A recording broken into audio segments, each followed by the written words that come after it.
volta com o nosso Direito e Justiça, sempre uma alegria estar com vocês. E hoje nós vamos trazer um assunto que está aí dando o que falar, que é a reforma tributária. Muitos telespectadores entrando em contato conosco justamente para a gente trazer esse importante cenário agora econômico que nós teremos, abrangência, aspectos, todas as questões que envolvem, inclusive, pontos específicos, o que efetivamente vai acontecer diante da reforma. E para isso eu trouxe aqui alguém que vocês já conhecem muito bem, mas eu ainda não vou anunciar, porque ele sempre se encarrega de informar aqui, trazer as notícias do mundo econômico para nós. Mas além do nosso entrevistado especial, que falará então da reforma tributária, teremos também as colunas do Ney Daniel com as informações jurídicas que aí fizeram ou repercutiram nessa semana aí no meio jurídico.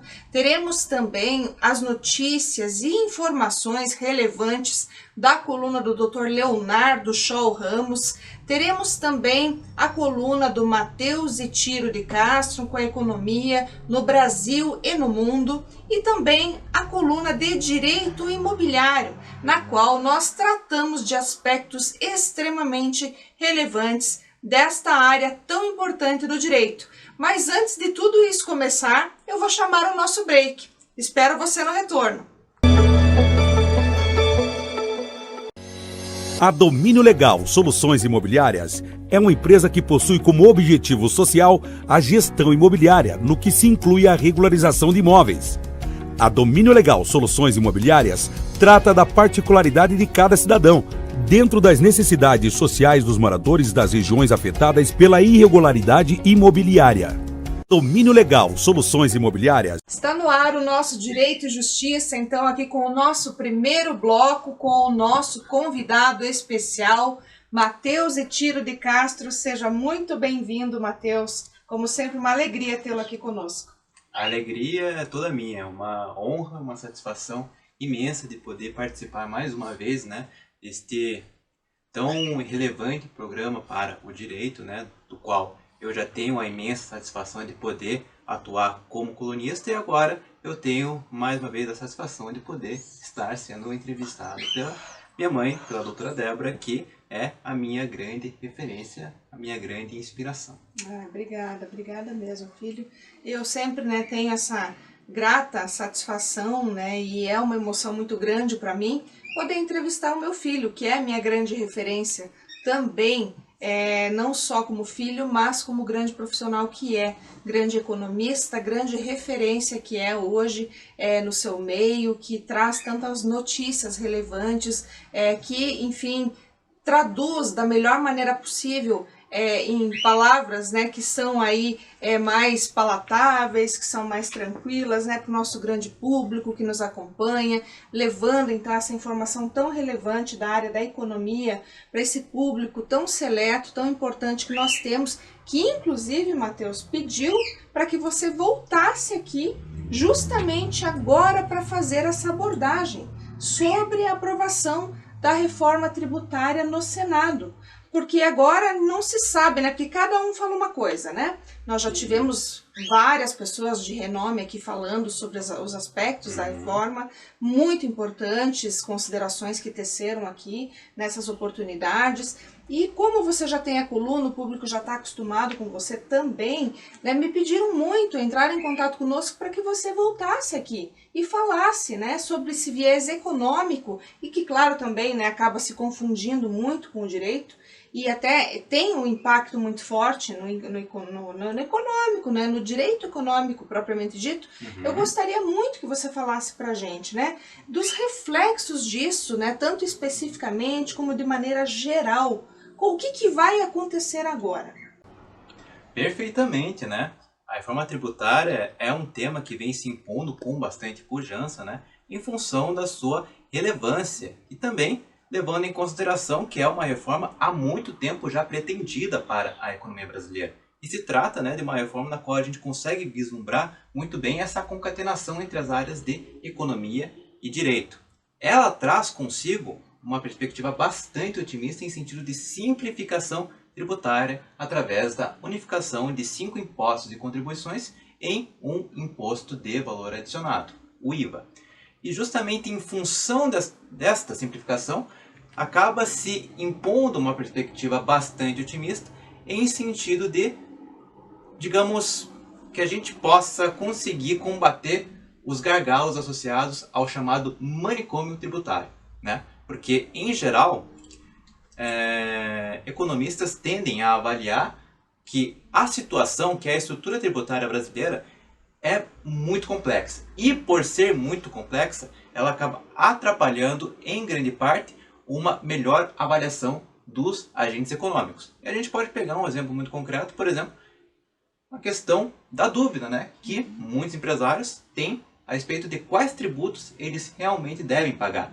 Não é raro, por exemplo, que determinados empresários, que determinadas empresas acabem se deparando com o fato de terem pagado mais ou menos tributos em determinadas operações.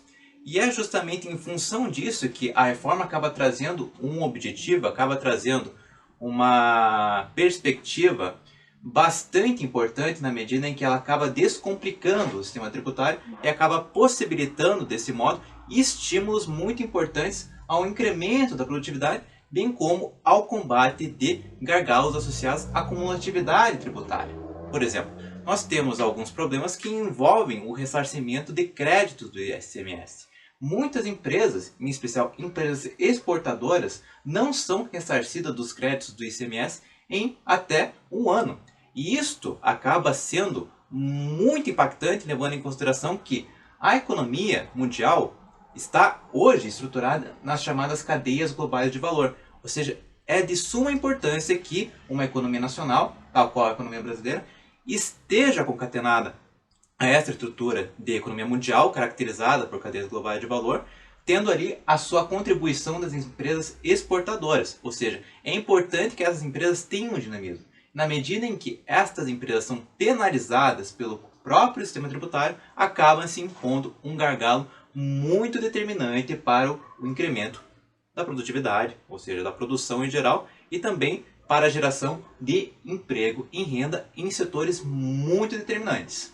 Ou seja, né, tudo isso tem por objetivo também fazer com que haja esse reflexo positivo na sociedade, né? Como você bem abordou aí, nós temos questões que impactam justamente na questão do emprego, né? De você ter mais geração de emprego, por via de consequência, você tendo mais geração de emprego, você também tem aí a possibilidade de que essas pessoas possam entrar nesse mercado de trabalho, ter condições melhores, mais dignas, né, de vida, o que reflete também no aspecto do direito, que a gente sempre fala aqui de justiça mesmo, questão do direito do trabalho, inclusive, né? Então, para vocês verem que tudo isso está umbilicalmente relacionado.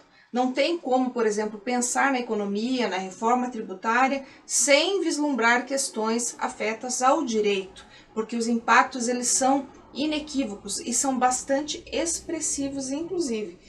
Até no que toca, por exemplo, como você falou aqui, você estar diante de uma ordem global que impõe algumas relações e você também não ter, ou melhor, né, antes disso, ter certos impeditivos, né, que justamente não deixam fluir como deveria, por exemplo, ali a questão da exportação, da importação, até me corrija se eu estiver errada, mas eu imagino que agora com essa aprovação, que agora aprovou no Senado, é isso? Isso.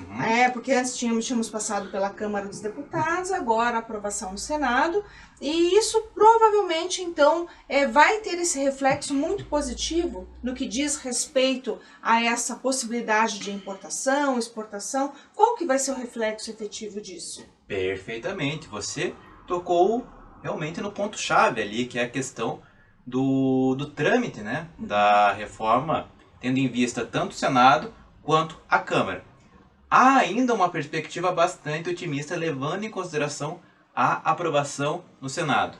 Entretanto, determinadas entidades muito relevantes, determinados órgãos muito relevantes, tal qual a CNI, acabam apontando que o texto inicial que havia sido aprovado na Câmara dos Deputados era superior em relação ao texto que foi aprovado agora no Senado. Isto em grande parte em função de exceções que estão sendo colocadas agora para determinados setores econômicos. Quando a gente pega, por exemplo, esta questão de simplificação tributária, que é o grande aspecto fundamental desta reforma, que está focada especificamente no consumo, ela não abarca questões de renda e patrimônio profundamente, né? Ela acaba gerando uma diferença, essa aprovação no Senado, na medida em que há uma alteração no sentido da equidade. Ou seja, quando você tenta combater através do imposto geral, você intenta atribuir uma maior equiparação do ponto de vista da tributação entre os diferentes setores econômicos. Por exemplo, o atual sistema tributário, ele tende a penalizar, em minha avaliação, fortemente a indústria. A indústria é, de longe, o setor mais tributado da economia brasileira. E isso é muito preocupante porque a indústria, em geral, é o setor econômico que tende a puxar os ganhos de produtividade. Por isso que, quando se fala, muitos economistas tendem a falar que a reforma é importante para o incremento da produtividade, em parte passa por isso, porque além de haver a simplificação, ela busca atribuir maior equidade econômica, além dos combates à acumulatividade, tal como, né, a gente acabou colocando aqui, né? Considerando que esse assunto é extremamente relevante, Matheus, antes da gente continuar, eu vou chamar o Ney Daniel, porque ele tem atualidades dessa semana também. Depois a gente volta no segundo bloco falando nesse assunto ainda, ou melhor, sobre esse assunto que é tão importante para nós. Vamos lá, Ney? Olá aos nossos telespectadores e aos entrevistados que participam semanalmente do programa, do mesmo modo a nossa querida e ilustre apresentadora Débora de Castro da Rocha. E mais uma vez agradeço a oportunidade de estar aqui nesse belíssimo programa, onde possui a ação de informar aos nossos telespectadores assuntos relacionados ao cotidiano da vida das pessoas. E hoje os comentários se faz onde o juiz da Quarta Vara Civil do Tribunal de Justiça do Estado de São Paulo decidiu a favor de um paciente menor de idade diagnosticado com transtorno do espectro autista e determinou para uma operadora de saúde o fornecimento de medicamento com canabidiol. De acordo com o magistrado do caso, a jurisprudência sedimentou o entendimento de que a operadora de saúde tem o dever de fornecer o tratamento indicado pelo médico responsável com a prestação do serviço da melhor técnica disponível, ainda que não prevista em contrato. O magistrado explicou que o contrato celebrado entre as partes submete às regras do Código de Defesa do Consumidor. Logo, em seu entendimento, com base nas normas protetivas do diploma consumerista, não pode prevalecer a recusa da operadora de saúde sob justificativa que os procedimentos não se encontram previstos no rol da ANS, que é a Agência Nacional de Saúde, porquanto compete tão somente o médico indicar o tratamento mais adequado e eficiente ao seu paciente. Bom, pessoal, espero que vocês que nos acompanham tenham gostado desta informação e querem saber mais ou encaminhar perguntas ou sugestões, então entre em contato conosco pelas nossas redes sociais do programa e agradecemos imensamente a audiência e ao programa Direito e Justiça.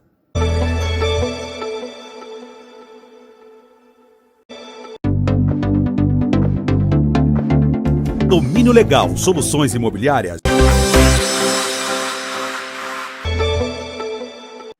Bom, Ney, sempre as tuas notícias aí trazendo novidades para nós, informando muito bem o nosso público, que sempre agradece aí por tudo que você vem trazendo para nós. Muito obrigada.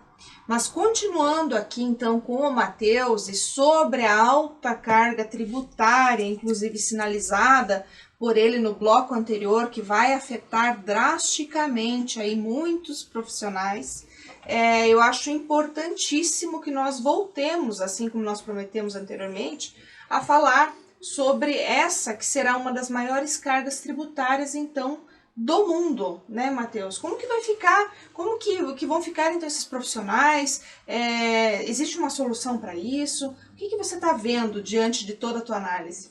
Perfeitamente.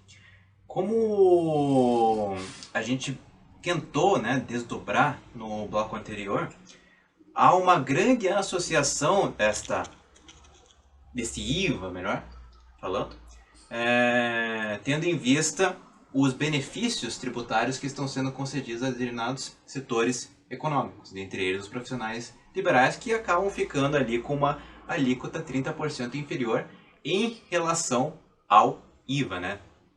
E justamente em função desta característica, né, em função de ter uma arrecadação inferior proveniente desses setores em particular, a sociedade como um todo acaba tendo de ser mais onerada em função, né, da arrecadação reduzida daqueles setores que estão sendo beneficiados destas reduções de alíquota. Entendi. Vai ser até curioso, né, se pararmos para pensar nesses aspectos que algumas classes e até mesmo aquelas que têm um poder aquisitivo, um faturamento muito maior, tenham benefícios mais elevados do que aquelas que efetivamente têm ou oferem um rendimento menor. Porque até então nós temos, por exemplo, hoje o Simples Nacional, que é justamente aquele que, em tese, né, se ele se enquadrar dentro do Simples Nacional, ele tem alguma vantagem, né? Tem uma simplificação ali, né? Na cobrança dos tributos, etc. E quem não, efetivamente vai ter uma carga tributária maior, mais elevada. Então, a gente pode entender, Matheus, que isso vai se inverter ou não? O que você diz aqui para o nosso público? Perfeito. Porque essa questão, né, de inversão, ela tem uma, como posso dizer, uma vinculação em grande parte a toda essa estrutura, né, extremamente regressiva que existe no sistema tributário brasileiro. Porque na medida em que, porque a gente está pegando uma reforma sobre o consumo, né, muito focado no consumo. E justamente em função disso, talvez, por enquanto, essa inversão não vai ficar muito clara, ainda mais com essas exceções que estão sendo abertas. E vale salientar que, embora a reforma tributária ela estar focada mais no consumo e não combater a regressividade, porque ela não está tocando em questões de renda, porque a questão de regressividade é mais ou menos na seguinte linha. O fato de, à medida em que a progressão das faixas de renda, a partir, né, desta progressão, por exemplo, faixas de renda que vão se apropriando de uma maior quantidade monetária, de uma maior soma monetária, eles acabam pagando menos impostos, relativamente. Eles possuem uma carga relativamente maior, né? Inferior. Exatamente. Ou seja, é aí que acaba se impondo a regressividade. Porque quem dispõe de menos recursos econômicos paga proporcionalmente mais imposto. E quem possui proporcionalmente mais, né? Ou melhor, quem possui mais recursos econômicos paga proporcionalmente menos. Então, né, estava colocado no texto que foi aprovado na Câmara que essa reforma também tinha, né, um objetivo de tentar atacar a regressividade. Tanto é que acabam tocando ali em umas questões de renda e patrimônio, taxação sobre alguns bens de consumo de luxo especificamente, mas sem tocar ali numa taxação mais profunda do ponto de vista, né, ali em reforma de patrimônio ou renda. A perspectiva de que haja uma reforma nesse sentido a partir de 2024. Mas sem tocar ali em algumas outras questões que seriam bastante relevantes. Por exemplo, imposto sobre grandes fortunas é uma hipótese que é grande colocada, taxação sobre grandes fortunas, mas ela já foi praticamente descartada pelo governo. Para variar, né? Isso já é uma discussão bastante antiga, inclusive, né? Que até se busca, mas nunca se efetiva, né? Digamos assim. Essa reforma que era muito esperada, inclusive, e sob essa perspectiva, novamente, pelo que você está nos relatando, então deixa de acontecer também, né, Matheus? Exatamente. Ela deixa de acontecer e por mais que ainda haja uma perspectiva bastante otimista, eu acabei emitindo, né, pareceres favoráveis à reforma tributária, porque o simples fato de haver a simplificação tributária é algo muito bom. Isso realmente não há como negar. Embora não haja ali uma alteração, eu particularmente penso que seria muito positivo uma diminuição de carga tributária ali embutida no IVA, em especial não só no consumo, mas também no investimento, porque o consumo, na minha avaliação, ele é justamente um mecanismo pelo qual as empresas, né, têm uma perspectiva maior de demanda, porque as famílias estão, né, dispondo de mais renda, estão podendo gastar mais, e com isso as empresas vão adaptando os seus planos de produção para cima. Ou seja, a partir do momento em que um sistema tributário acaba penalizando diretamente o consumo e também tributando fortemente um investimento, que é justamente o mecanismo pelo qual as empresas geram renda e emprego, há um grande problema. E essa reforma não toca nisso. Ela toca especificamente na possibilidade de simplificação tributária e dos benefícios dela decorrentes, que realmente são bastante evidentes. Mas ela acaba não pegando nisso e acaba, né, retirando boa parte desse pressuposto da equidade que estava posto anteriormente, ao dar benefícios para grupos econômicos que dispõem de maior poder aquisitivo. Perfeitamente. Bom, pessoal, isso é ainda uma parte daquilo que nós temos para conversar aqui, mas eu vou chamar agora o Dr. Leonardo Shaw Ramos com a sua coluna de Direito de Família e Sucessões de forma simples, e depois a gente retorna aqui com o Matheus para continuar falando desta tão aí questionada reforma tributária. Vamos lá, Dr. Leonardo? Olá, amigo, olá, amiga, seja muito bem-vindo a mais um vídeo do Direito de Família e Sucessões Simples, o quadro onde você obtém orientações práticas para problemas do seu dia a dia que envolvem direito de família e direito das sucessões. E no vídeo de hoje nós iremos responder a seguinte pergunta: quando um bem é adquirido anteriormente ao casamento celebrado na comunhão parcial de bens, mas é pago e quitado durante a união, e por algum motivo o casal acaba se divorciando e tendo que partilhar bens adquiridos durante o casamento, esse bem que foi comprado antes da celebração do casamento deve integrar a partilha? Como regra, nenhum bem que é adquirido anteriormente ao casamento celebrado na comunhão parcial deve integrar a comunhão, porque se presume que todo o esforço para a compra do bem antes do casamento ocorreu por apenas uma das partes e nada tem a ver com a outra. Mas quando o bem é adquirido em razão do casamento e é pago durante o casamento, quitado durante o casamento, recentes decisões judiciais dos tribunais brasileiros vêm entendendo que o bem deve sim ser partilhado num eventual divórcio de pessoas casadas na comunhão parcial de bens. Isso porque no casamento é muito presente a ideia do esforço comum do casal. Então, mesmo que apenas uma das partes tenha quitado as parcelas do bem, se presume que a outra contribuiu para que aquele que pagou os valores consiga fazer isso com alguma facilidade a mais. Então, a tese do esforço comum do casal é preponderante, mesmo se o contrato referente ao bem foi assinado e até mesmo registrado anteriormente ao casamento. Eu espero que você tenha gostado do vídeo de hoje e que tenha sido útil para você. Agora voltamos com a programação do Direito e Justiça. Até a próxima!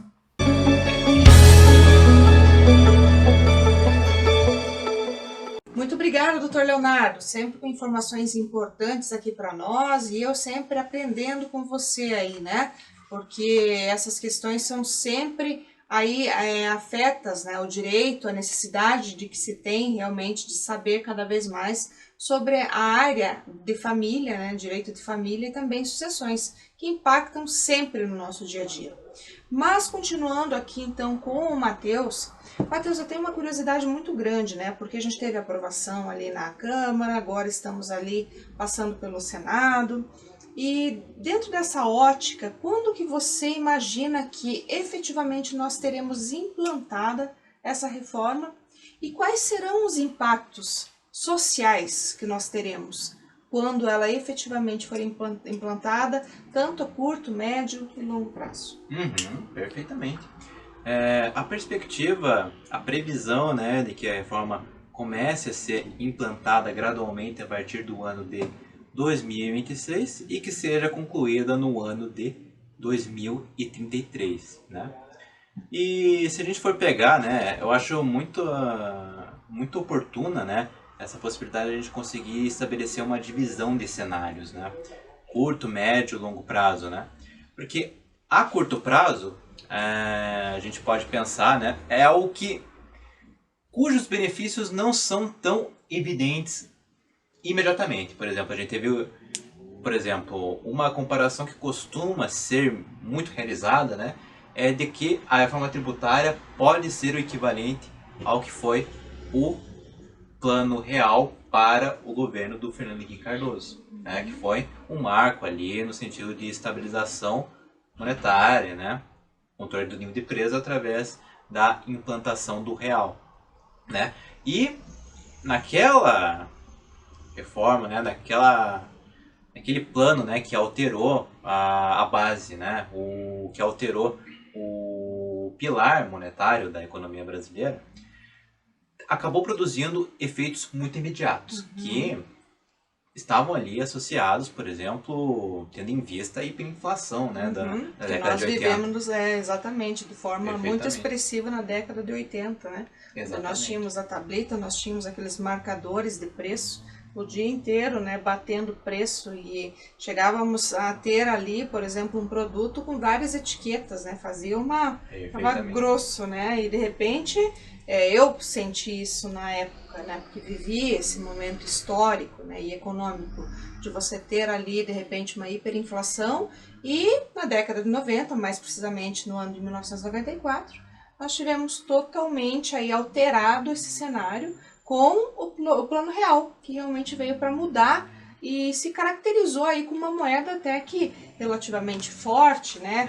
Tendo em vista que nós já estamos aí com praticamente 30 anos, né, de moeda, coisa que nós não tínhamos no país até então. Exatamente. Né? Justamente. E então, né, claro que com o passar da trajetória, né, o Plano Real ele também apresentou suas próprias dificuldades, mas seus benefícios econômicos eles foram muito expressivos em curto prazo. Muito expressivos em curto prazo em sentido de manutenção do poder de compra dos brasileiros, né? Então, nesse sentido, ela foi muito relevante ali naquele prazo especificamente, de imediato. Eu falo assim mais de imediato porque se a gente pega médio, longo prazo, a gente teve algumas dificuldades, por exemplo, associadas, por exemplo, à crise cambial no final da década de 90, né, em função, né, desta tentativa, desse grande intento, né, do Plano Real, que era justamente a manutenção da paridade, né, do real com relação ao dólar.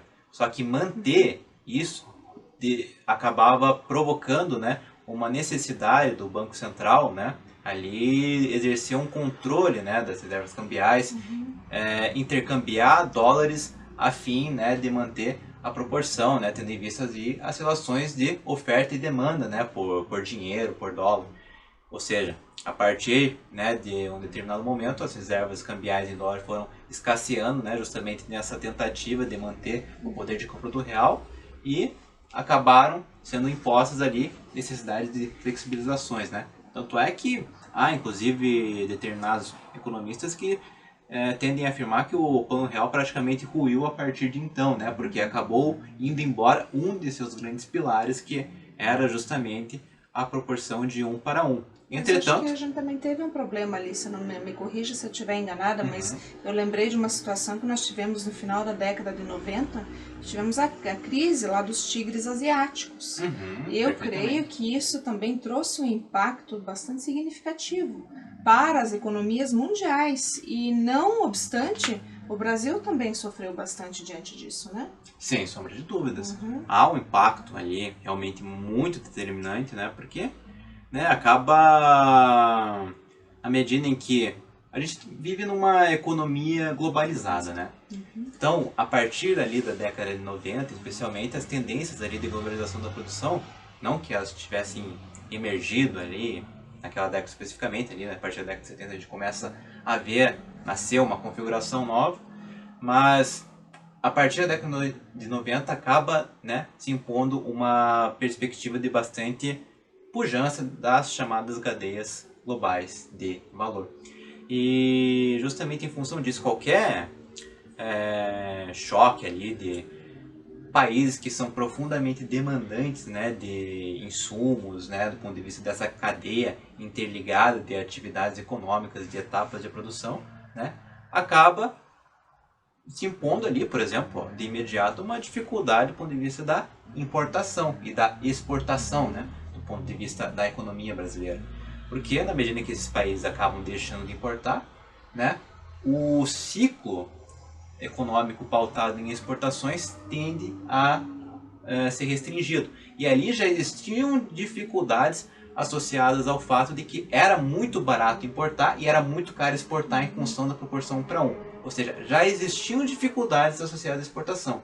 E aí, a partir do momento que bate uma crise de caráter mundial, que acaba minando em determinada medida essa capacidade, né, a tendência é haver um agravamento, além da instabilidade de fluxos financeiros, da tendência de saída de capitais, né, que também acaba impactando diretamente. Ou seja, há possíveis impactos decorrentes, ou melhor, impactos decorrentes tanto da balança comercial quanto ali da balança de capital, né, que são efeitos bastante, que são questões bastante relevantes, né. Ou seja, essa matemática ali tem uma economia globalizada que é bastante fundamental para que a gente consiga entender os fenômenos econômicos, né. Com certeza, né? Pra você ver, né? A gente não pode pensar no fenômeno econômico de forma isolada, né? São vários aspectos que acabam se correlacionando e impactando diretamente nisso que a gente tem, né? Seja hoje também naquilo que vai acontecer nessa reforma, tudo que nós teremos de desdobramentos, porque agora a gente tem um texto, tínhamos um, né? Agora temos um outro texto que não é exatamente aquele inicial, talvez ainda tenhamos algumas alterações também, né, Matheus? Não estamos livres disso, né? Mas, de qualquer maneira, a gente ainda tem algumas questões para tratar aqui no programa, só que agora eu vou aproveitar e vou chamar a tua coluna, que é a coluna de economia do Matheus Etílio de Castro, então, que fala para nós hoje sobre alguns aspectos que foram importantes aí durante essa semana. Então, vamos lá, Matheus!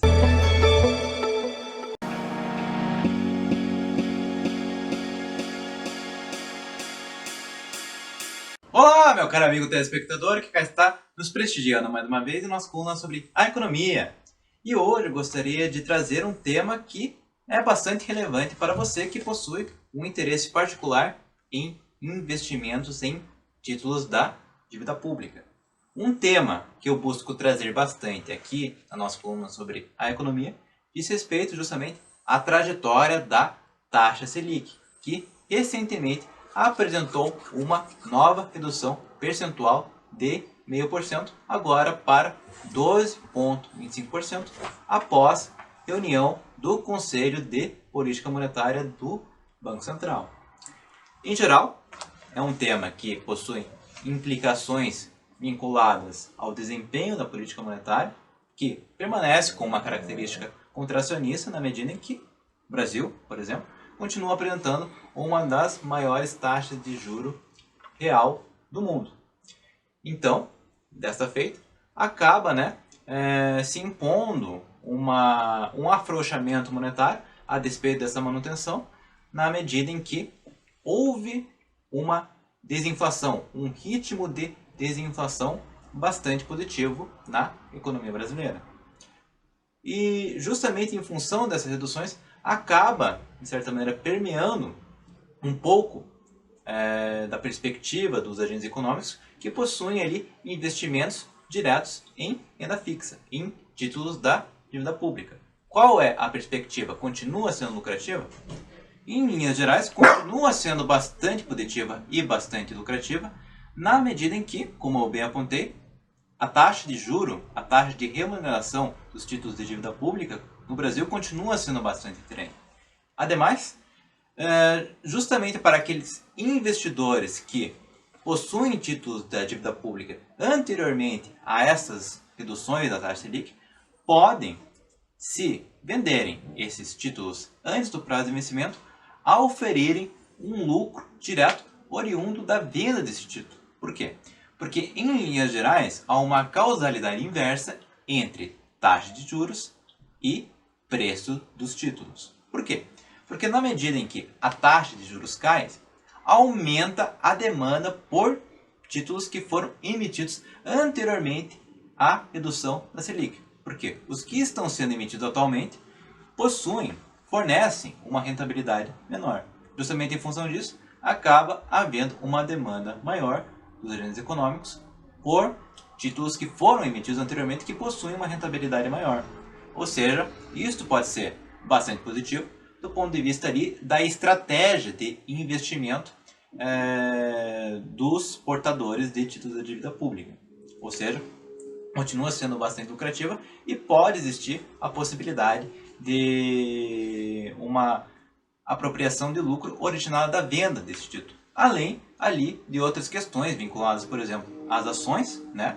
Porque na medida em que há uma diminuição da taxa de juros, pode haver um estímulo, né, do preço das ações na medida em que há um deslocamento ali dos ativos. Na medida em que diminui a remuneração em Selic, pode haver uma maior remuneração em ações de determinadas empresas. Então, acaba nesse bojo se impondo, né, uma característica ali de diversificação de portfólio, né, tendo em vista que, apesar do rendimento da Selic ser bastante seguro, ser bastante atraente, também existem ali ações que podem propiciar bons retornos, né, tendo em vista essa configuração, né, de diversificação de portfólio que é tão fundamental, tendo em vista ali possíveis reduções e revolucionamentos nos valores dos títulos que os agentes econômicos, que os investidores em ações, títulos, acabam tendo que passar. Com isso, eu me despeço de ti, meu caro telespectador, esperando ter te transmitido informações relevantes sobre economia, e me despeço e te aguardo até a próxima semana. Muito obrigado!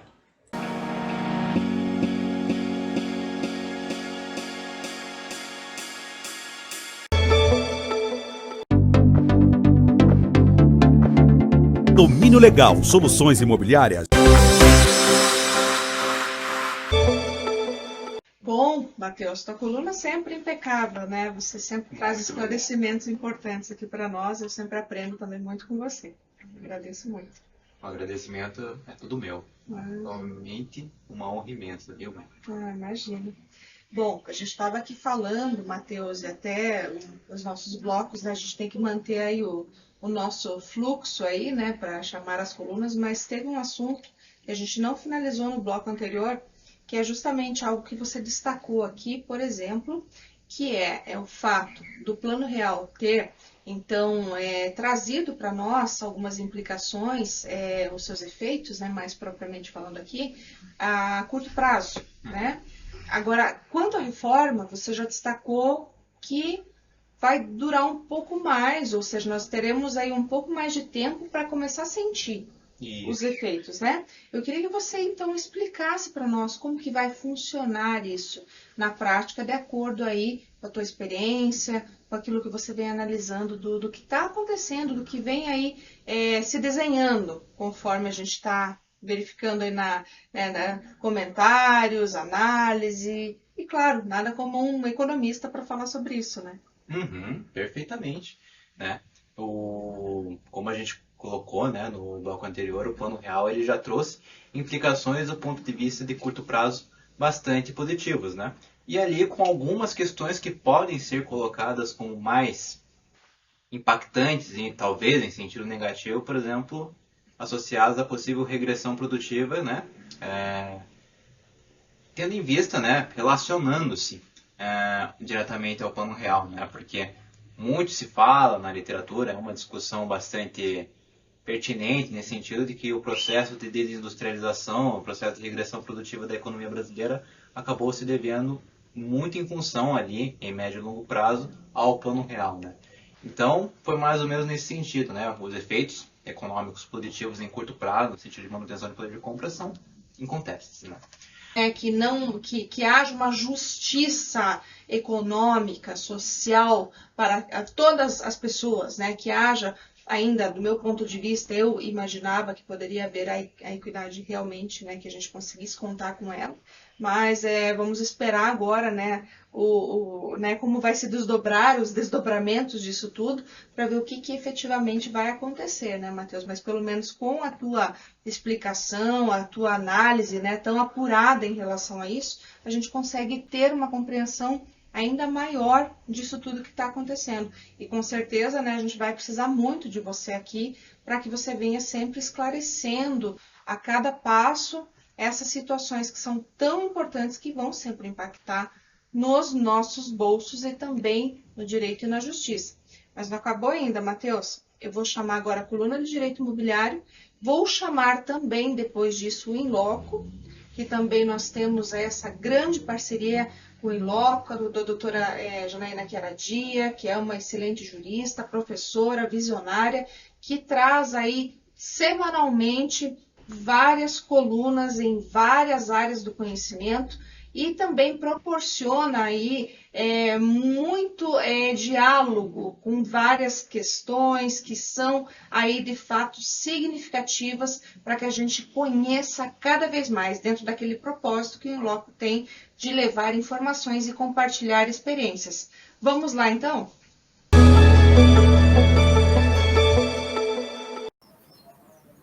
Olá pessoal, Janaína Chiaradia do Inloco, transmitindo informações, compartilhando experiências.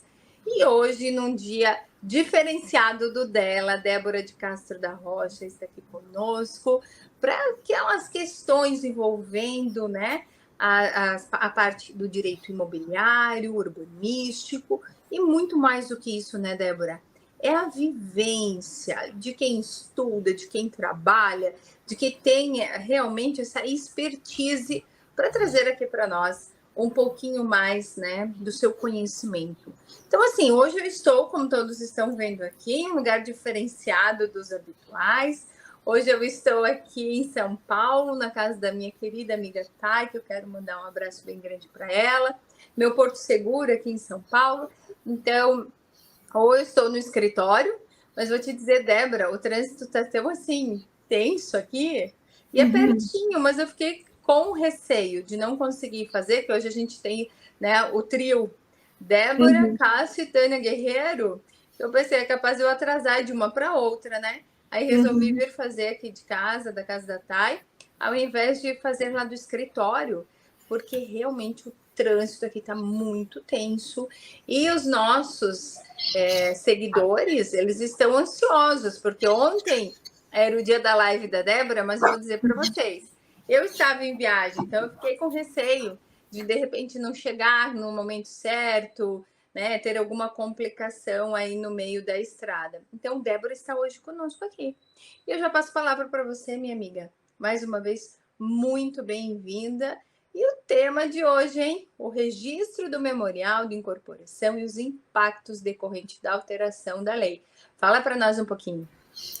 Bom, boa tarde a todos, é sempre um grande prazer e alegria estar aqui, né, sempre a gente faz, né, todos os esforços, você daí, né, e tá longe de casa hoje, né, correndo para conseguir dar conta aí dos compromissos, né, e a gente também aqui sempre nessa vontade de transmitir um pouquinho mais, né, para o nosso público e também ter essa participação tão importante que é para nós, né, estar no Inloco, né, que realmente aí tem um público fiel, que nos espera, né, depois desde que a gente noticiou o nosso retorno, aí está sempre aguardando, e sempre é ansioso para ver qual é o próximo tema, né, e a gente sempre fala, né, que a nossa temática ela é tão rica, parece que é tão simples falar de imóveis, né? Ah, mas já me perguntaram, nossa, mas o que tudo tem para falar de imóveis? Parece que é tão pouca coisa, né? Mas é um mundo à parte, como eu falo, né? A gente tem aí tantas complexidades, tantos vieses diferenciados, legislações que são extremamente significativas, né? Várias sub-áreas dentro do direito imobiliário, e isso torna tudo muito importante. Até porque, como eu sempre falo, quem não depende de um imóvel, seja para morar, seja para trabalhar, não é verdade? Então, a gente tem que conhecer cada vez mais do direito imobiliário. E hoje, minha amiga, eu trago então essa temática, que é uma das temáticas que mais me fascinam dentro do direito imobiliário, que é justamente a ideia de trabalhar com a incorporação imobiliária, né? A incorporação imobiliária, por si só, ela é um mundo à parte também, porque você vai tratar ali de tudo que diz respeito àquele imóvel, né? Assim, digamos, trazendo, né, e trocando em miúdos, como diz, né? É você falar do imóvel na planta, né? De tudo que acontece, basicamente, com aquele imóvel ali que as pessoas têm por objetivo adquirir ali o sonho da casa própria, né? Às vezes por uma condição mais tranquila, né? Mais favorável, e muitas também para investimento natural, né? Mas é uma modalidade muito importante de negócio que nós temos dentro do direito imobiliário, que é denominado justamente aqui incorporação imobiliária, porque eu falo de várias questões aqui que são extremamente significativas. Que quando a gente olha o imóvel lá na planta, a gente não imagina tudo que está por trás, tudo que deve ser feito para que o adquirente, não só o adquirente, porque eu sempre falo para todo mundo, como eu falo, né? Eu não falo para um nem para outro, eu falo para todo mundo. Então, assim, o que a gente quer fazer é esclarecer, seja que o nosso consumidor, o adquirente, seja o construtor que está iniciando aí com a construção civil, o incorporador, ou mesmo para aqueles que já sabem também, né? Muitas vezes é tanta coisa que vai mudando, sendo alterada, que a gente precisa sempre estar se, né, reinventando, sempre estudando, sempre buscando para não se defasar.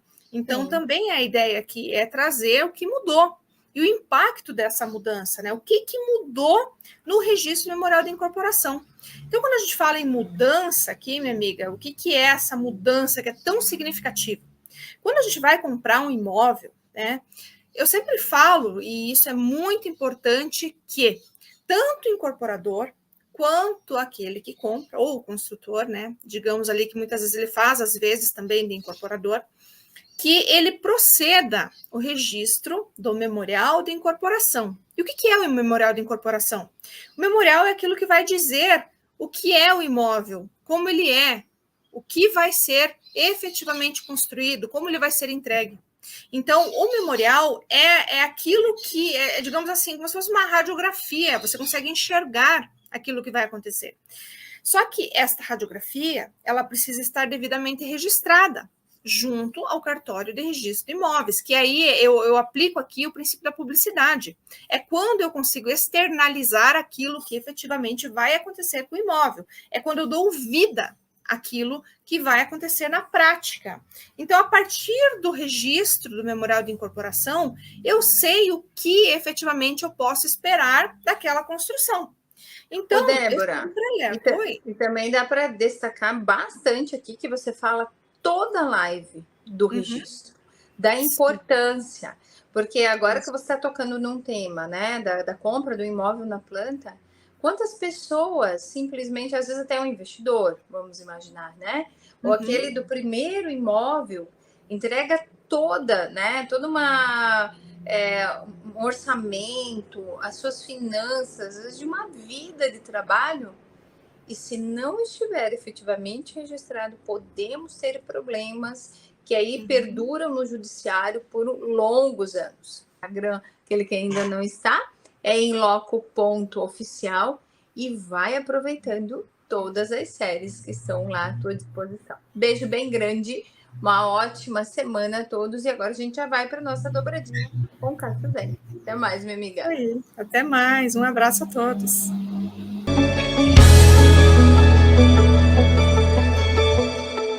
Olá, caro amigo, voltamos aqui com a nossa coluna de Direito Imobiliário e hoje eu vou falar para você sobre a importância do registro memorial de incorporação e sobre uma recente decisão proferida pelo Tribunal de Justiça do Estado de Santa Catarina com base na alteração que sofreu a Lei das Incorporações no ano passado. Vejam que, em regra, o que nós tínhamos até o ano passado? se não houvesse o registro memorial de incorporação lá no cartório de registro de imóveis, em tese o incorporador não poderia proceder ou não poderia começar a alienar essas unidades, porque efetivamente estaria afrontando o que dispõe a lei, justamente porque existia aí a obrigatoriedade de que o início desse processo de venda se desse somente após o registro do memorial de incorporação. Ocorre que, no ano passado, com a 14382, nós tivemos aí um incremento na lei das incorporações, justamente no sentido de possibilitar que o início desse processo de venda fosse, então, aí, digamos, facilitado, caso não haja alienação ou oneração dessa unidade imobiliária. Com base nisso, então, houve aí uma decisão no tribunal, ou melhor, proferida pelo Tribunal de Justiça de Santa Catarina, num agravo de instrumento que tinha sido interposto, então, pela incorporadora, no sentido de possibilitar que, com base nesta lei, com base nesta alteração, fosse então aí alterada aquela decisão que tinha sido proferida inicialmente, para que então este processo de venda fosse iniciado. Mas vejam que quando a gente fala no início desse processo de venda, a gente não está falando da oneração, tampouco da alienação, porque só podem acontecer quando efetivamente acontecer o registro do memorial de incorporação, que é o que vai efetivamente demonstrar que aquele empreendimento vai sair do papel.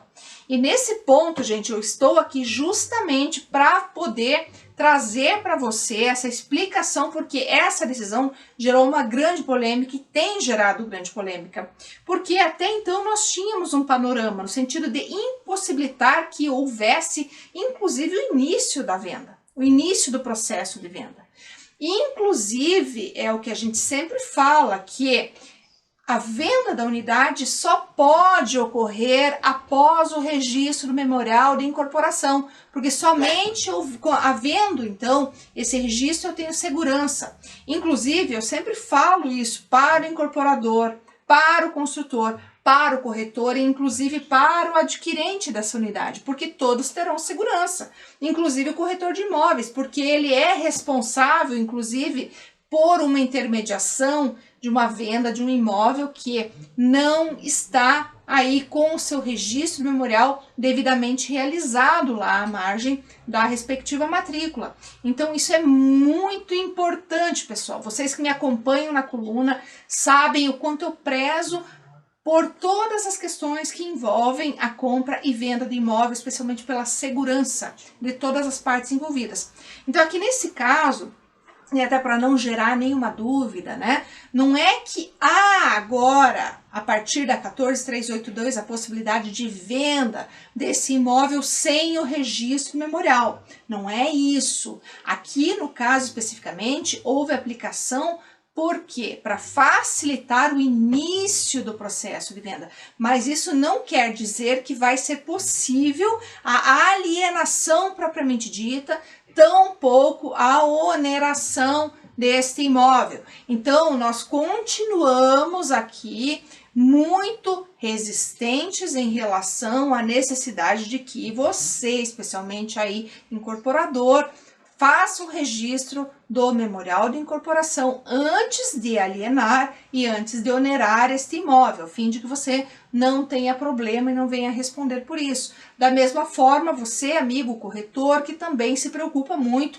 com a intermediação desse imóvel e especialmente em bem intermediar esse imóvel. E também na outra ponta, o consumidor, o adquirente, que vai realmente comprar o imóvel, que está muitas vezes adquirindo o imóvel da sua vida, o sonho da casa própria, porque muitas vezes ele está comprando ou vai em busca de um imóvel na planta para poder aí fazer frente a esses pagamentos sem ter tantos sobressaltos, escolher um imóvel novo, enfim, por tantas situações que a gente sabe aí que passam e enfrentam os brasileiros para adquirir sua casa própria. Mas o que a gente fala, né? Para não descuidar dessas questões que dizem respeito à segurança, né? Por quê? Porque eu preciso ter esse registro memorial para alienar e para onerar, em que pese a alteração legislativa do ano passado, que é bastante significativa, trouxe aí muitas mudanças, algumas que realmente acabam trazendo mais facilidade, diminuindo a burocracia, mas ao mesmo tempo a gente não pode esquecer que a segurança é sempre importante, porque nem todo mundo acaba observando a norma, ou nem todo mundo está de boa fé. Então, gente, num mercado onde o crescimento está sendo muito grande, especialmente na área imobiliária, como você sabe, a alavanca, uma das alavancas, né, maiores aí da economia nacional, então a gente tem que cuidar um pouquinho, né, sempre que for trabalhar, intermediar a venda, vender ou comprar um imóvel, sempre prestar atenção, porque pagar um preço por algo que não vai ser efetivamente entregue ou que não vai ser efetivamente recebido é algo que não dá para conceber. Então, sempre que forem onerar, sempre que forem alienar, estejam com o registro realizado, porque é a garantia de que esse imóvel, de fato, vai sair do papel, isso para você que vai adquirir imóvel e para você, corretor e incorporador, que realmente tem uma segurança e até inclusive para firmar, né, o bom nome na sociedade, para que possam então ser aí reconhecidos, ter aí toda a credibilidade que se espera, né, de um incorporador, enfim, do construtor que está entrando nesse mercado e que muitas vezes, não por maldade, mas às vezes por desconhecimento mesmo, não sabe que tem que obrigatoriamente fazer esse registro antes de alienar e antes de efetivamente onerar esse bem, tá certo, pessoal? Então, sempre que tiverem dúvida, busquem a lei, busquem realmente saber sobre a importância do registro memorial de incorporação nessa questão que é essencial para você que está aí trabalhando na área imobiliária ou que está adquirindo um imóvel. Como sempre, eu tento te aproximar cada vez mais aí desses conceitos e desses conhecimentos que são tão importantes para a área imobiliária. Mais uma vez, na certeza de que pude, então, aproximá-lo cada vez mais dessas questões aí que são essenciais para a tua vida, me despeço na certeza de que a gente vai aí sempre tratar de questões afetas a essas áreas tão importantes e que nós nos veremos aí na próxima semana. Um grande abraço e até lá!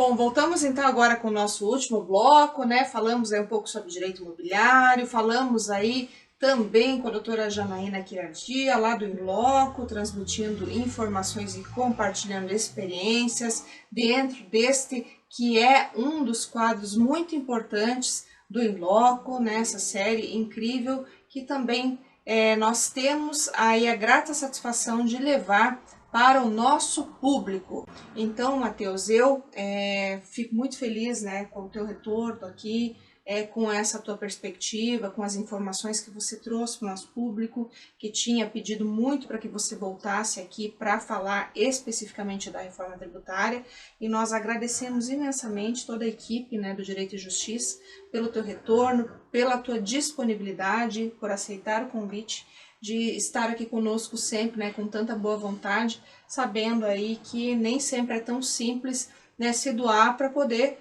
fazer uma entrevista, que a gente sabe que a agenda é também repleta de compromissos, repleta de trabalho, de atividades. Você como pesquisador que a gente sabe que realmente abrir mão de tudo que você tem na universidade para poder, né, estar aqui conosco nesse momento, contribuindo para o nosso programa e especialmente com o nosso público tão que a gente respeita tanto, que a gente ama tanto, por isso que a gente faz o que a gente faz, se a gente se dedica como se dedica.